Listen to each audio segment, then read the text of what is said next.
What picture are you painting? I want to talk about a few things about the picture you paint in your life, meaning that what image are you giving off? How do people see you? And is it a reason behind it? Is there a purpose behind what you're portraying? First, I would like to talk about reposition yourself. When you reposition yourself, I was reading a book. Matter of fact, T.D. Jakes got a book called Reposition Yourself. And he talks about how sometimes you might have to change the horse in the middle of the race when you find out it's not going the way you need to go. Like he's not giving you the direction, the power, the juice. He's not giving you that you need. So sometimes you just gotta change the horse. Sometimes you gotta look for another horse that's in shape, a horse that's got a little more speed, that's more focused, that's going in direction, going the way you want to go.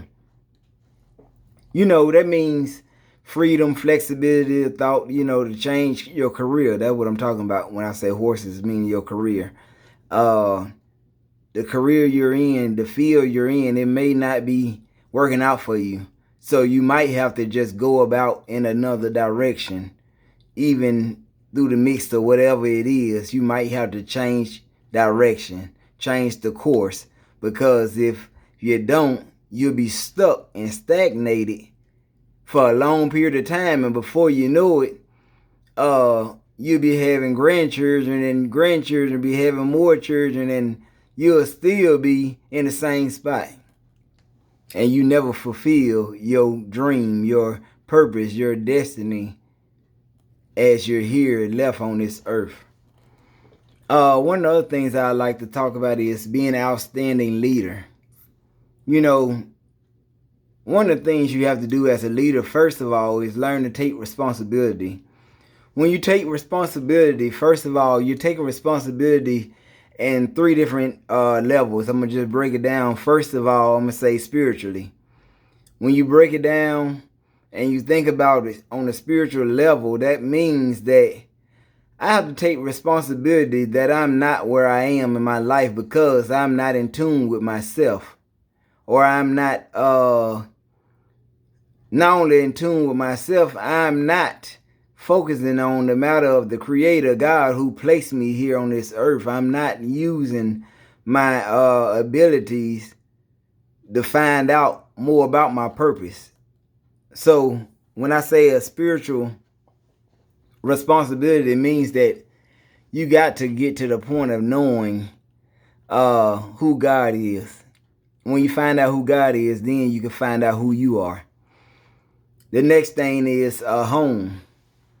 When you take responsibility in your home, that means that, the actions, everything that happens from your children, from,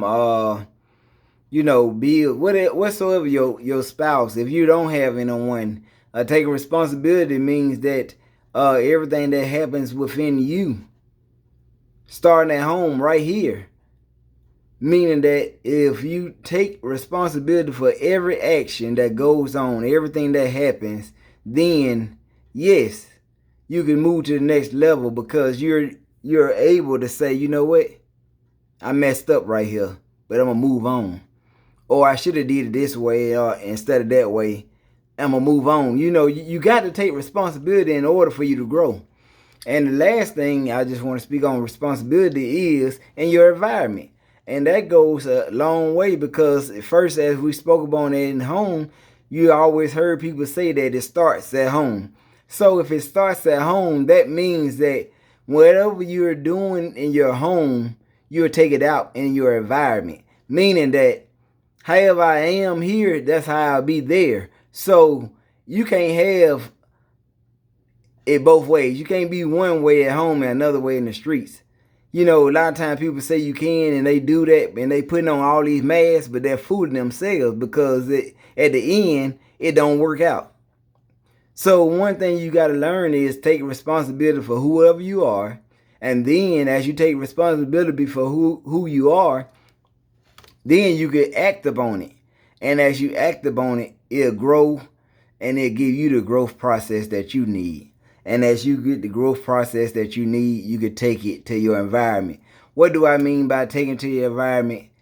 Well, just to be brief, because I'm not going to break down too much on this, but I just want to give y'all a sample. When you take it to your environment, that means to your community. That means to your job. That means to the kids that you encounter. That means the people you encounter. That means everywhere that's inside your circle. You know, your circle may not be as big, but guess what? The circle that you do have, that right there is big enough for you to be effective in your environment. The